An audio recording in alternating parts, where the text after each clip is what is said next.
Requerimos el esqueleto hidrocarbonado. Generalmente el esqueleto hidrocarbonado previo van a ser diversos tipos de cetoácidos, ¿no? Y luego, por la incorporación de la parte nitrogenada, vamos a llegar a formarlos a esto, ¿no? También vamos a ver algunos tipos de compuestos nitrogenados, ¿no?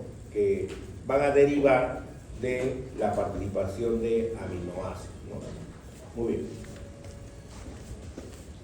Entonces por acá tenemos nuestros 20 aminoácidos que ya conocemos, ¿correcto? Que son los aminoácidos de tipo proteico. Y en otra columna tenemos nuestros aminoácidos de tipo esencial. ¿Estamos bien? Entonces tenemos ahí la fenilalanina, triptófano, valina, leucina, isoleucina, metionina, treonina, histidina y glicina. ¿Correcto? Esos son los esenciales. Pero, dependiendo de cierto tipo de situaciones, algunos otros aminoácidos pueden ser también categorizados como esenciales, ¿no? Por ejemplo, en el desarrollo embrionario, ¿no? En el desarrollo fetal, algunos de esos aminoácidos que son de tipo no esencial para nosotros en nuestro estado adulto, en la etapa de desarrollo, crecimiento celular, algunos de ellos pueden ser necesarios para los procesos de formación de tejidos, ¿no? Y organización celular, ¿no? Entonces, por ejemplo, ahí hablan de esenciales condicionales, ¿no? De repente, para algún evento muy particular, se requieren de ellos para poder lograr que el proceso prosiga bajo las condiciones normales, ¿no? Entonces, son algunos que son considerados de esa forma, ¿no? Muy bien. En el caso de los aminoácidos de tipo no esencial, ¿correcto? Fíjate en los precursores, que ya lo conocemos. Piruvato, cetoácido, ¿no?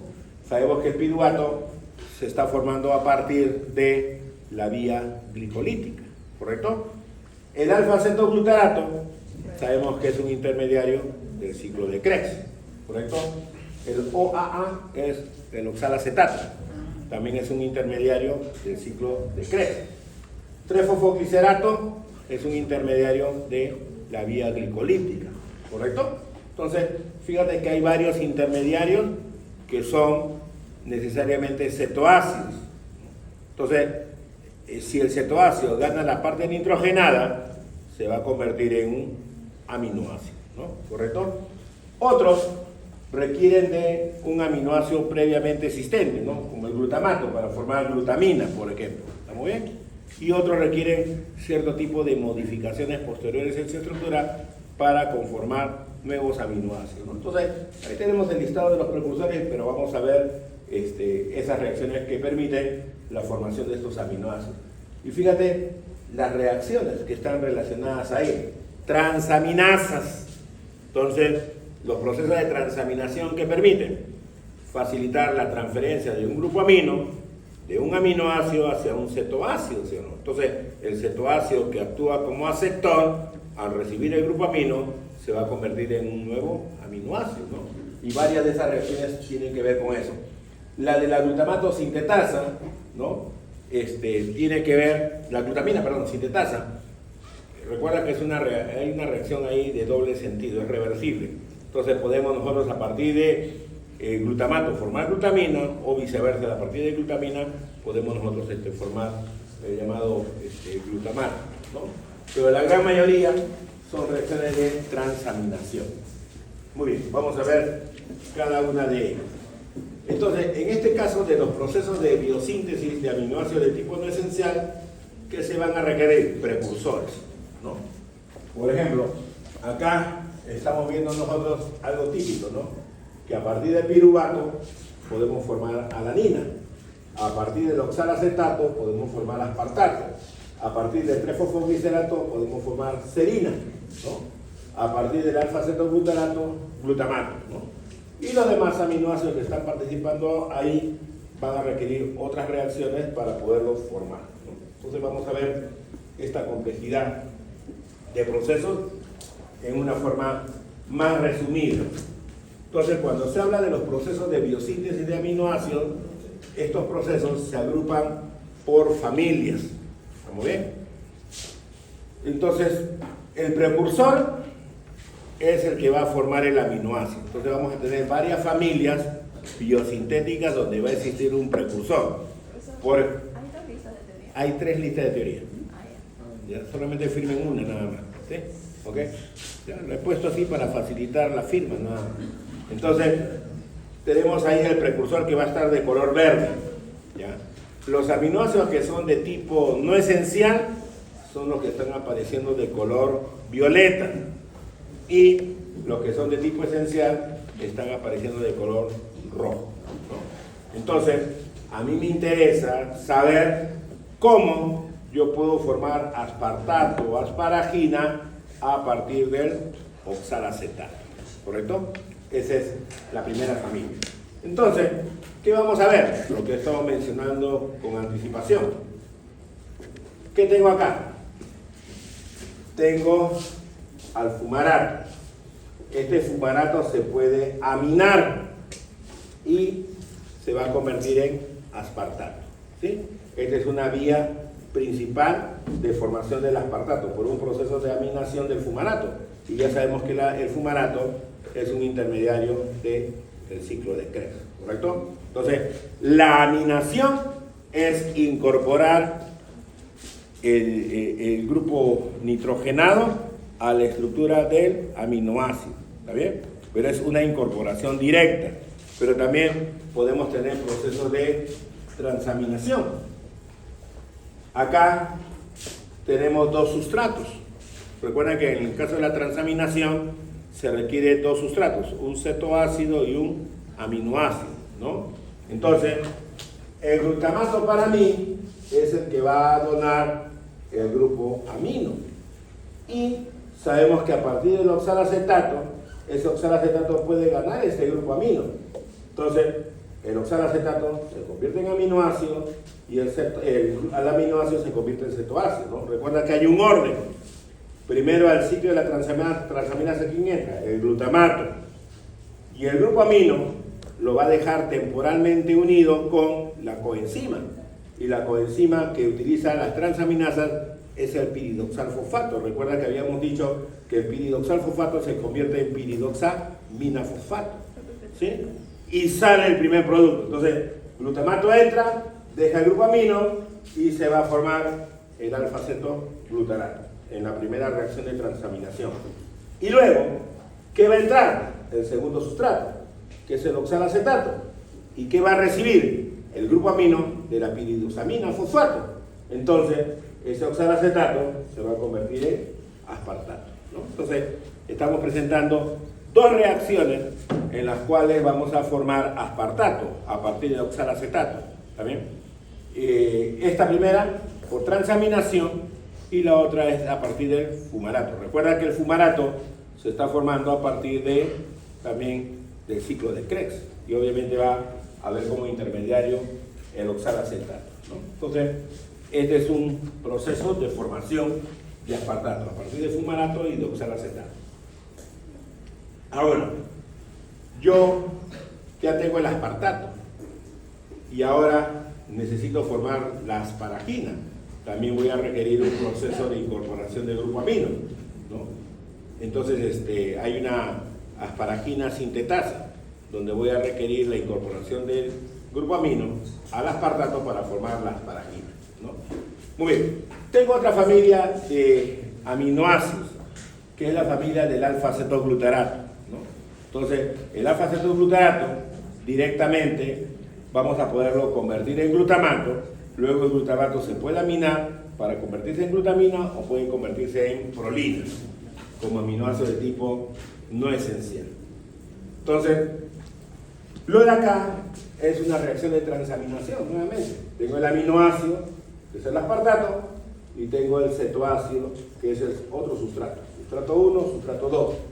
Entonces, el aspartato es el que va a donar el grupo amino al alfa-cetoglutarato. El aspartato se convierte en oxalacetato y el alfa-cetoglutarato, al recibir el grupo amino, se convierte en glutamato, ¿sí? Entonces, tengo acá la formación del glutamato a partir de la transaminación del aspartato. Pero fíjate también acá, tengo cualquier otro aminoácido, la alanina. que se encuentra con el alfa-cetoglutarato, ¿no? Entonces esta alanina va a dar el grupo amino del alfa-cetoglutarato, convirtiéndolo en glutamato, y la alanina se convierte en piruvato. Entonces acá tengo la reacción de la AST, del aspartato amino transferasa, y tengo de la ALT, la alanina amino transferasa, ¿sí? Entonces, en estas dos reacciones voy a tener dos aminoácidos diferentes que van a actuar como donador del grupo amino hacia el alfa-cetoglutarato, ¿no? Entonces, en cualquier reacción de transaminación donde esté presente el alfa-cetoglutarato, este alfa-cetoglutarato se va a poder convertir en glutamato al recibir el grupo amino por estos procesos de transaminación. También tenemos un proceso de aminación, ¿sí? En este caso ya habíamos visto en los procesos de desaminaciones de tipo oxidativa. Recuerda que habíamos señalado que existían dos tipos de desaminaciones, la de la glutamato deshidrogenasa y de la glutamina sintetasa. En este caso tenemos la de la glutamato deshidrogenasa, que es una reacción reversible. El alfa-cetoglutarato se va a aminar mediante un mecanismo de oxidorreducción y se forma el glutamato y el NAD se oxida, ¿no? Entonces, esa reacción también me permite formar el glutamato. Entonces, puede haber reacciones de desaminación y pueden haber reacciones de aminación y reacciones de transaminación para formar glutamato. También, ¿qué tenemos por acá? ¿Cómo se forma la prolina? La prolina, recuerda que es un aminoácido que tiene una estructura en forma de anillo, cíclica. Tengo acá el glutamato, que es un aminoácido que tiene una estructura abierta. Se va a dar un proceso de oxidorreducción ligado al NAC y se va a formar esta molécula que es el semialdehído del ácido glutámico. Posteriormente hay un proceso de deshidratación que genera esta estructura en forma de anillo, ¿no? Que es el ácido carboxílico pirrolina. Y posteriormente viene una segunda reacción de oxidorreducción que me permite formar la prolina, ¿no? Entonces, ¿cómo el glutamato va a llegar a ser prolina? Mediante procesos de oxidorreducción ligados a el NAC, ¿no? Entonces, de esa forma vamos a poder convertir a prolina. Y también el glutamato yo lo puedo convertir en glutamina mediante la glutamina sintasa, ¿no? Hay que incorporarle la parte nitrogenada del glutamato para convertirlo en glutamina, ¿no? La otra familia es el 3-fosfoglicerato, que es intermediario de la vía glicolítica, ¿no? Entonces el 3-fosfoglicerato se va a convertir primero en serina y luego a partir de serina podemos formar cisteína y glicina. Recuerda que la serina, al igual que la cisteína, en su estructura hay azufre, ¿correcto? En tanto que la glicina no tiene azufre en su estructura. Entonces ahí hay que tener en cuenta las reacciones que van a participar. Por ejemplo, en el caso de la formación de serina, el 3-fosfoglicerato, ¿no?, va a sufrir un proceso de oxidorreducción ligado al NAC. Muy bien. Fíjate que este 3-fosfoglicerato se va a convertir en el fosfohidroxipiruvato. ¿Ya? Se está oxidando este 3-fosfoglicerato y al oxidarse se convierte en esta molécula del 3-fosfohidroxipiruvato. Muy bien. Posteriormente, este 3-fosfohidroxipiruvato es un cetoácido que va a reaccionar con este aminoácido. Entonces, ¿qué va a suceder acá? Va a existir un proceso de transaminación. Entonces, este glutamato perderá su grupo amino, convirtiéndose en alfa-cetoglutarato, y el grupo amino que se transamina hace el piruvato, ¿correcto? Ese piruvato de forma hidroxi se va a convertir en la serina. Recuerda que la serina es un aminoácido que tiene en su estructura un grupo OH, un grupo hidroxilo, ¿no?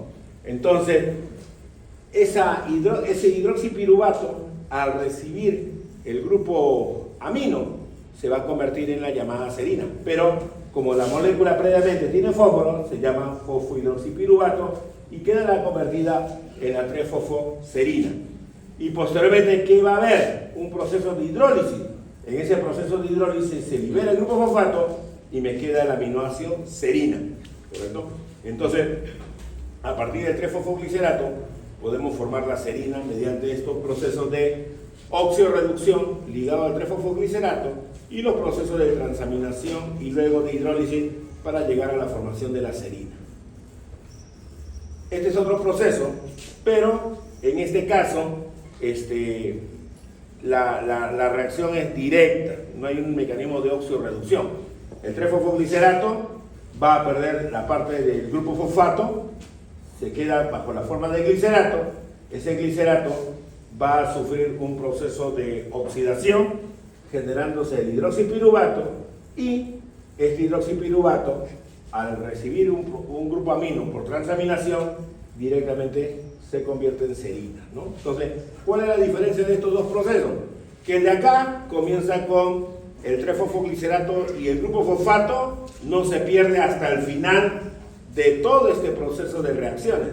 En tanto que en el segundo proceso, el 3-fosfoglicerato al comienzo pierde el grupo fosfato hasta llegar finalmente a formar serina, ¿no? Entonces, son procesos metabólicos muy particulares. La glicina va a derivar de la serina. La serina, recuerda que dentro de su estructura tiene un grupo de tipo CH3 y hay un grupo OH, ¿correcto? Muy bien. Y la glicina sabemos que solamente tiene en la cadena lateral R un hidrógeno. Entonces quiere decir que la serina, para convertirse en glicina, tiene que perder una unidad hidrocarbonada. ¿Muy bien? Revisa las estructuras. La serina tiene un grupo CH3OH en su cadena lateral R. Y la glicina solamente es hidrógeno, ¿no? Entonces, fíjate que acá está participando el tetrahidrofolato. El tetrahidrofolato, recuerda que es una coenzima importante en la transferencia de unidades monocarbonadas. Entonces, ¿qué va a pasar con la serina? Ese tetrahidrofolato va a retener temporalmente al grupo metilo.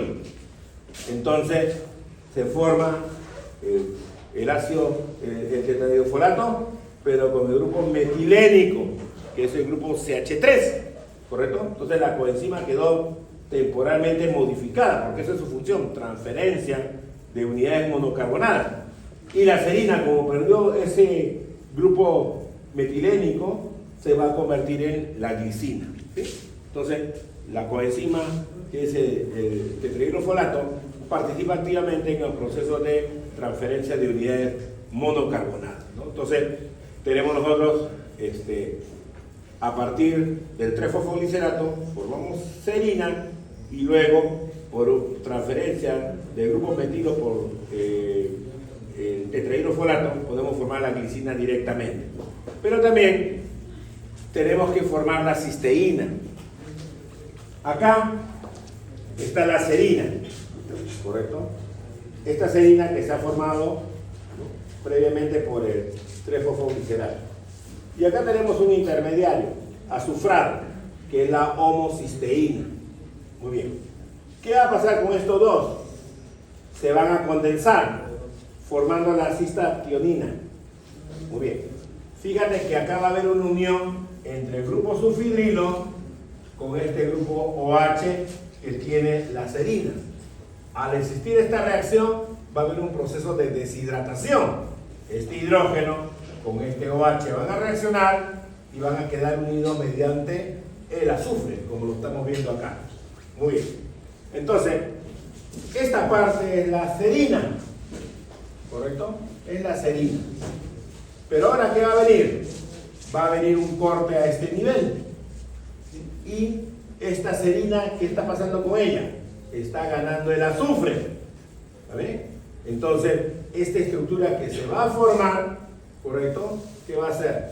La cisteína, que va a tener el grupo sulfhidrilo dentro de su estructura, ¿no? Entonces acá se requiere la condensación de la serina con la homocisteína para finalmente, con la formación de la cistatrionina, tener nosotros un proceso de hidrólisis en la cual se va a formar un cetoácido y se va a formar un aminoácido, pero este aminoácido se lleva el azufre y por lo tanto tenemos la formación de la cisteína. Y ojo que en este caso esta estructura que corresponde a la homocisteína va a sufrir también un proceso de desaminación, de tal forma que se genera el cetoácido respectivo.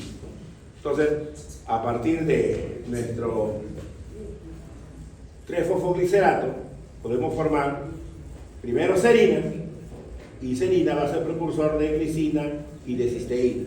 En el caso de la formación de glicina, requerimos nosotros ahí la participación activa del tetrahidrofolato, y en la segunda se requiere que se forme un complejo de la serina con la homocisteína para llegar finalmente a obtener la cisteína, ¿no? Muy bien. La otra familia es la del piruvato. Sabemos que el piruvato me va a dar origen a la alanina y hay varios mecanismos de reacción. Obviamente van a estar presentes las transaminasas y las reacciones de aminación, ¿no? Acá, acá tenemos el piruvato, que es el cetoácido, y el glutamato. El glutamato va a actuar como donador del grupo amino. Entonces se transamina, el glutamato se convierte en alfa-cetoglutarato y el piruvato se convierte en la alanina. Recuerden que en todos los procesos de transaminación necesariamente se requiere del piridoxal fosfato, ¿no? También tenemos la otra familia, la del fosfonolpiruvato, que es intermediario de la vía glicolítica, y la eritrosa 4-fosfato, que en algún momento lo vimos en la vía de las pentosas, ¿no? Entonces, estos intermediarios me van a dar origen a la tirosina. Tenemos ahí 3 aminoácidos que son de tipo esencial, pero la tirosina puede ser un aminoácido también de tipo no esencial. Entonces, acá, ¿qué se requiere? Se requiere la fenilalanina. ¿Qué va a pasar con esta fenilalanina?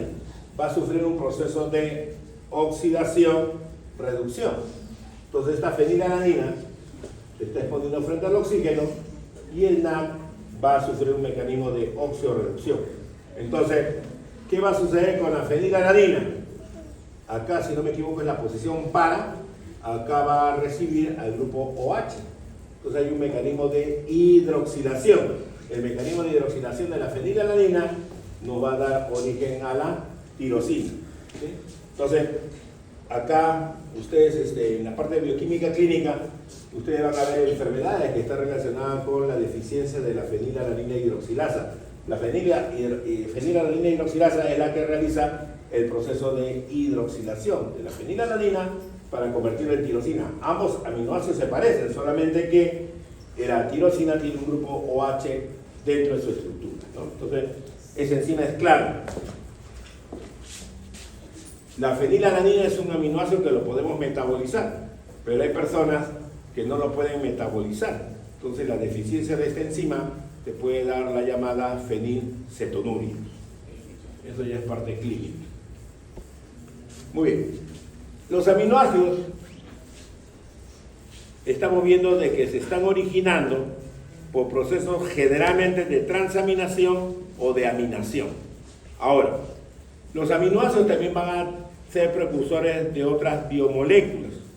Entonces, varios de ellos van a requerir procesos de descarboxilación. Estos aminoácidos, al sufrir los procesos de descarboxilación, se van a convertir en aminas biógenas, que son moléculas que van a cumplir una función reguladora, ¿no? El glutamato se puede convertir en el ácido gamma-aminobutírico, poliaminas como la putrescina y espremidina. Estos tienen que ver con el desarrollo y crecimiento celular, ¿sí? Entonces, el glutamato, a nivel de su grupo carboxilo, ese grupo carboxilo se va a perder como CO2. y la estructura nitrogenada que me queda va a ser una amina biógena, ¿no? La histidina es igualito. La histidina, al perder su grupo carboxilo, se convierte en histamina, que tiene que ver con regulación, con procesos de alergias, ¿no? Inflamación por ahí. El triptófano se puede convertir en serotonina, que tiene que ver con regulación del sueño, ¿no? La tirosina también se puede descarboxilar y puede formar dopamina, puede formar catecolaminas o pigmento como el caso de la melanina, ¿no? La lisina va a ser precursor de la carnitina. Recuerden que la carnitina ya la vimos hace tiempo, ¿no? Que tiene que ver con la capacidad de poder incorporar o transportar los ácidos grasos al interior de la matriz mitocondrial, ¿no? Etanolamina, colina se derivan de la serina. Recuerden que estos son componentes polares que se pueden encontrar en los fosfolípidos, ¿correcto? La arginina más la metionina más la glicina me va a formar la llamada creatina, ¿sí o no? Y posteriormente esta creatina se puede fosforilar para formar el fosfato de creatina, que es un compuesto de almacenamiento energético para el músculo, ¿no? Pero luego, cuando ese fosfato de creatina es utilizado, podemos formar la llamada creatinina, que es una sustancia de desecho que se puede eliminar, ¿no? Y luego ser excretada por la función renal. El óxido nítrico también tiene un papel regulador, ¿no? Puede actuar como una especie de neurotransmisor. La glicina forma parte estructural de las porfirinas. En el caso de la porfirina 9, que está presente en el grupo hemo, y también forma parte estructural de la creatina que estábamos mencionando. Y también cuando vimos la formación de agentes antioxidantes, habíamos mencionado una molécula que era un tripéptido, ¿no? El llamado glutatión, que tiene que ver con la capacidad antioxidante que puede tener la célula, ¿no? Entonces, por aquí, ¿qué vemos? Vemos al glutamato, ¿sí?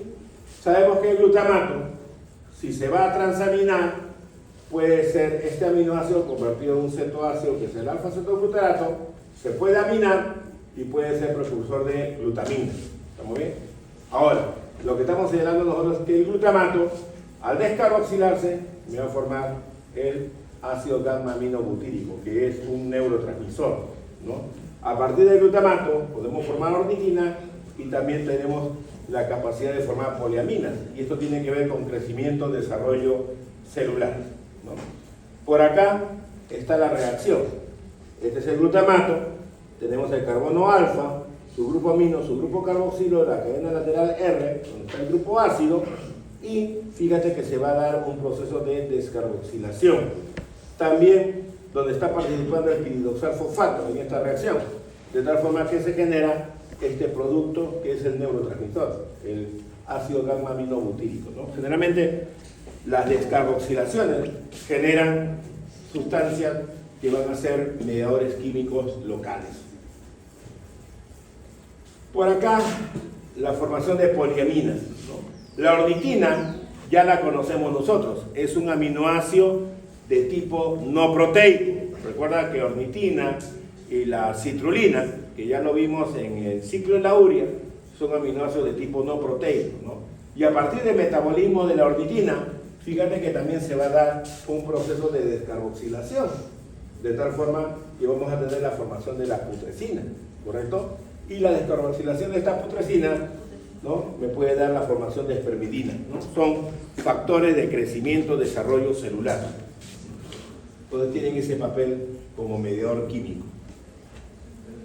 Por acá, el triptófano tiene dos funciones importantes. Uno, la formación de la niacina. Recuerden que la niacina o el ácido nicotínico es un precursor importante para la formación de coenzimas relacionadas con procesos de oxidorreducción, como es el caso del NAC, pero también en la formación del NAC fosforilado para los procesos de biosíntesis reductiva, ¿no? Entonces ese triptófano podemos nosotros metabolizarlo, ¿no? Muy bien, pero ahí le retiramos la parte nitrogenada para quedarme con la estructura hidrocarbonada propia de la estructura del triptófano. Pero también este triptófano nosotros vamos a poder desarrolla procesos de hidroxilaciones mediante la participación de oxígeno y podemos a partir del triptófano formar la llamada serotonina, ¿no? Que es un regulador del sueño, por ejemplo, ¿no? También tenemos acá la tirosina como precursor de melamina, ¿no? De dopaminas, y también la formación de cobalaminas, ¿no? Recuerda que adrenalina, noradrenalina son hormonas. Recuerden que dentro de lo que es la clasificación de hormonas, hay hormonas de origen aminoacídico. Entonces, la adrenalina y la noradrenalina, ¿de dónde se forman? Se forman a partir de la tirosina. Son hormonas aminoacídicas. Luego hay otra clasificación, ¿no? Las hormonas peptídicas, que obviamente son hormonas que están formadas por cadenas pequeñas de aminoácidos. Y lo otro son las hormonas de naturaleza esteroidea, que ya lo hemos visto dentro del metabolismo de los lípidos, ¿no? Entonces, hay una variedad de estos mediadores químicos, ¿no? Todos tienen capacidad reguladora, ¿no? Muy particular para cada uno de ellos, ¿no? Muy bien, acá la arginina, la glicina y falta ahí incorporar a la metionina son los responsables de formar la creatina. Esta es la metionina, ¿sí? Entonces, la interacción de estos tres aminoácidos van a formar la creatina. Esa creatina se está sintetizando a nivel del tejido hepático. Posteriormente, esa creatina del hígado viaja al músculo, y en el músculo, mediante la participación de la creatinquinasa, se forma el fosfato de creatina o creatina fosfato, ¿no? Y luego, debido a la actividad de la contracción muscular, hay una mayor demanda energética, ese fosfato de creatina se va a hidrolizar y se liberará energía, pero se va a formar la creatinina, que es una sustancia de desecho que del músculo saldrá a la sangre y la sangre lo va a filtrar mediante la función renal porque tiene que ser eliminado, ya que es una sustancia de desecho, ¿no? Acá la histamina, que es el aminoácido, se va a descarboxilar y va a formar la llamada histamina, que tiene que ver con las reacciones de alergia, ¿no? Y la serina, como habíamos mencionado, van a ser, recuerda que la serina es un aminoácido polar, ¿no? A partir de esta estructura hidrocarbonada vamos a poder formar estructuras polares que posteriormente van a formar parte de nuestros fosfolípidos, ¿no? La colina, fosfatidilcolina, la etanolamina, la fosfatidiletolamina, ¿no? Entonces hay aminoácidos que van a formar compuestos que son netamente polares y van a formar parte de la estructura de los fosfolípidos, ¿no? Recuerda que acá hay oxígeno y hay nitrógeno y ambos tienen pares de electrones sin compartir que le van a dar esa característica de ser moléculas polares, ¿no? La lisina como aminoácido ya sabemos que va a ser importante para la formación de la carnitina, ¿no? Un transportador de los ácidos grasos hacia el interior de la matriz mitocondrial, ¿no? La arginina es un aminoácido que puede fácilmente oxidarse, ¿sí? La arginina, recuerda que la habíamos visto en el caso de el ciclo del aurio, y la arginina, ¿no? Se puede convertir en citrulina. Pero acá, en este mecanismo de oxidación, acá está la óxido nítrico sintasa, que va a aprovechar esta reacción para formar el óxido nítrico. Y el óxido nítrico es una sustancia vasodilatadora, ¿no? Entonces participa activamente en lo que son mecanismos de relajamiento vascular, ¿no?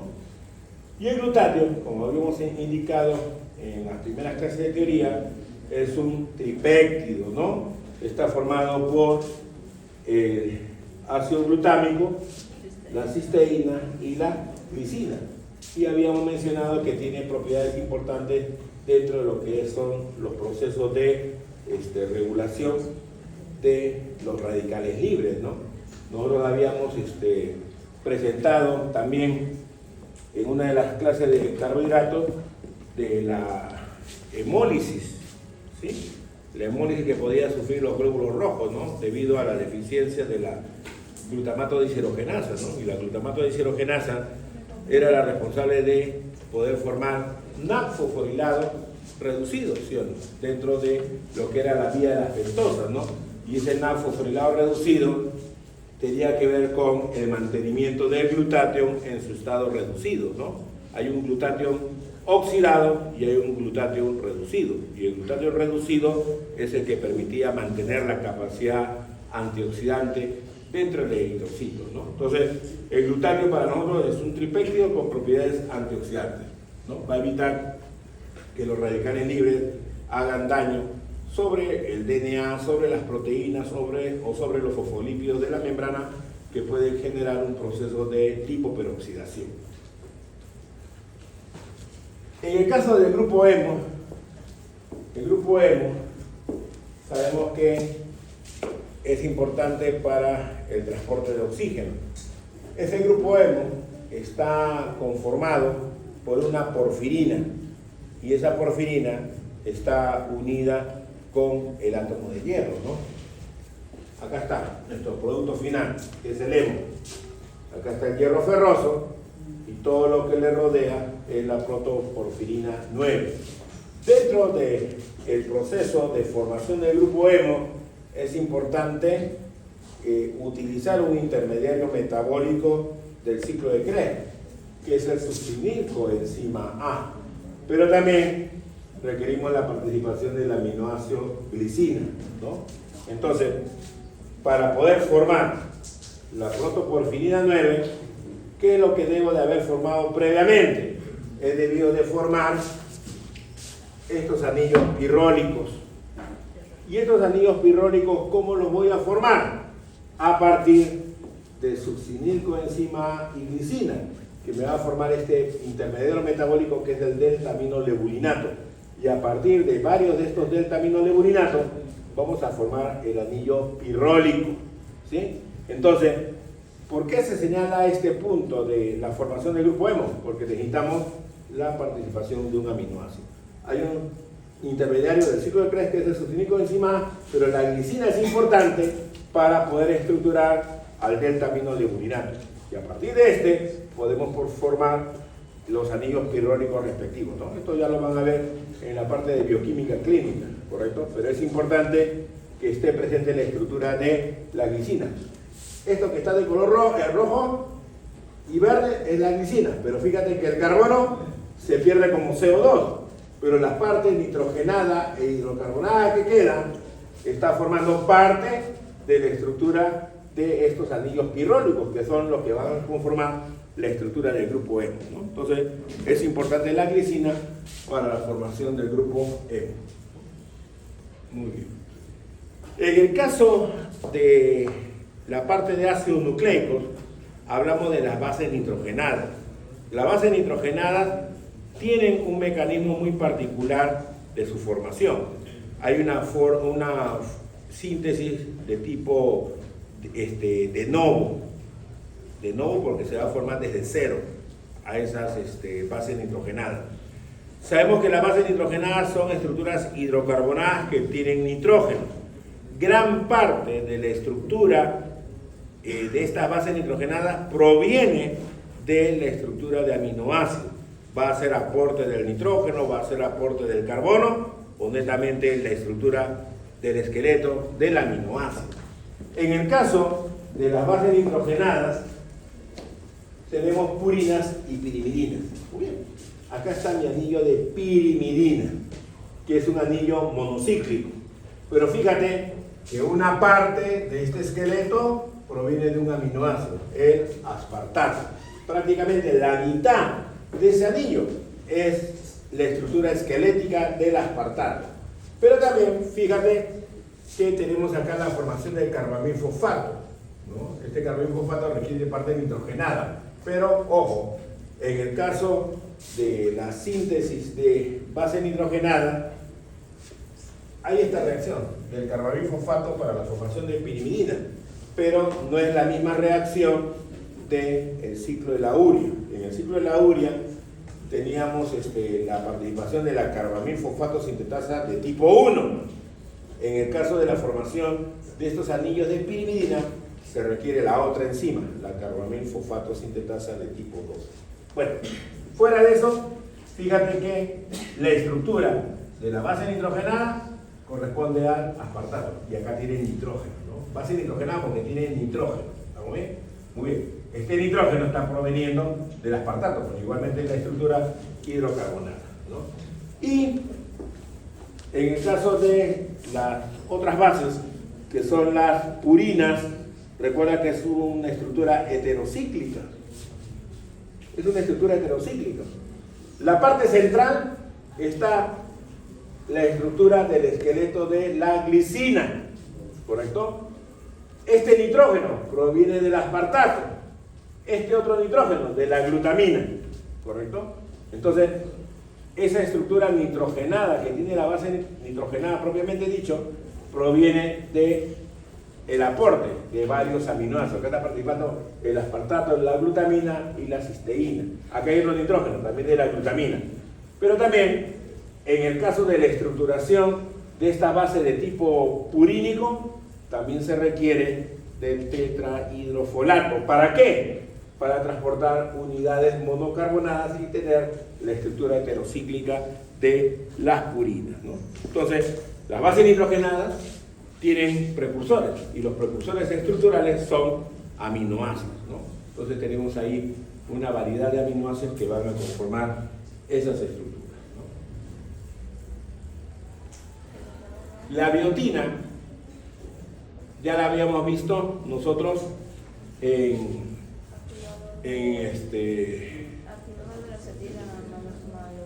la parte de la formación de la malonilcoenzima, la proceso de formación de malonilcoenzima A, ¿sí? Recuerda que la biotina es un transportador de unidades monocarbonadas también. El tetrahidrofolato, como la biotina, es transportador de unidades monocarbonadas, ¿no? Muy bien. ¿Qué más tenemos por acá? Tetrahidrofolato igualmente tiene que ver con el transporte de unidades monocarbonadas. Principalmente esto está a nivel de metabolismo aminosídico, pero también tiene que ver con el proceso de metabolismo de ácidos nucleicos, ¿no? Entonces hay varias coenzimas que participan dentro del metabolismo nitrogenado, ¿no? Tetrahidrofolato, la biotina, el piridoxalfosfato, ¿no? Para poder participar, y también el NAC, ¿no? Porque hay algunas reacciones de desaminaciones de tipo oxidativo donde se requiere la participación del NAC fosforilado, ¿no?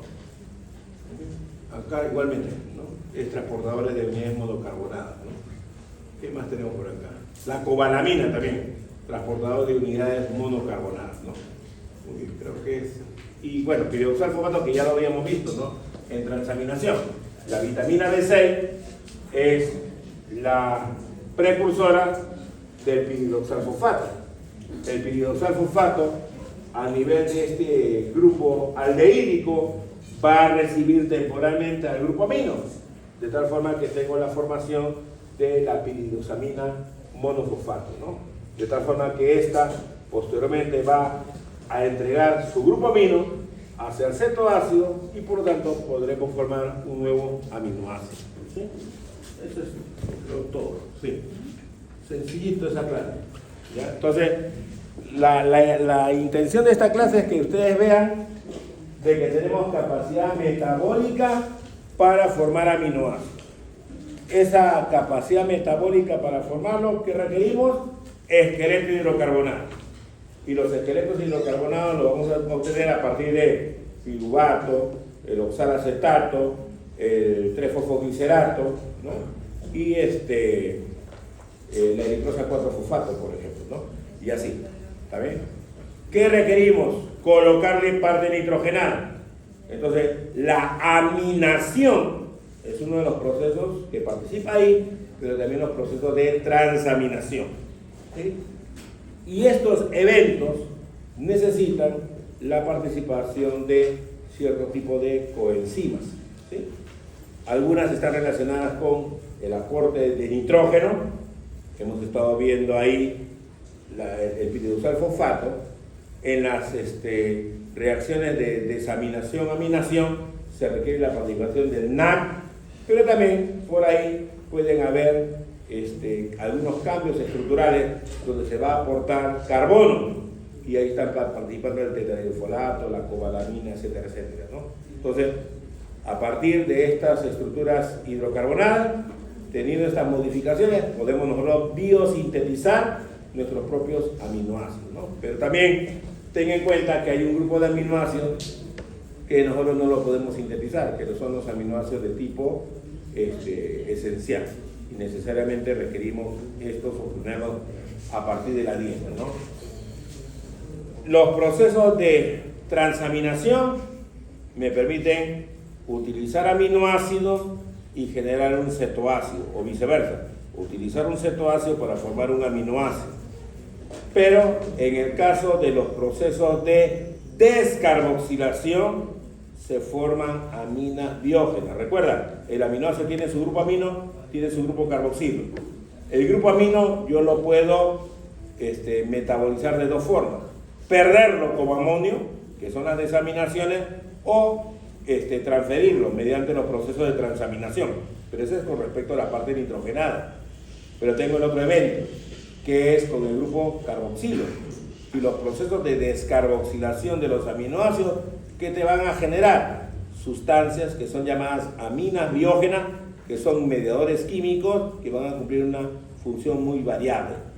Dentro de esos papeles que van a cumplir, ¿qué van a formar? Neurotransmisores, que son señales químicas importantes para la parte de comunicación celular, y obviamente tiene que ver con procesos de control, regulación, ¿sí?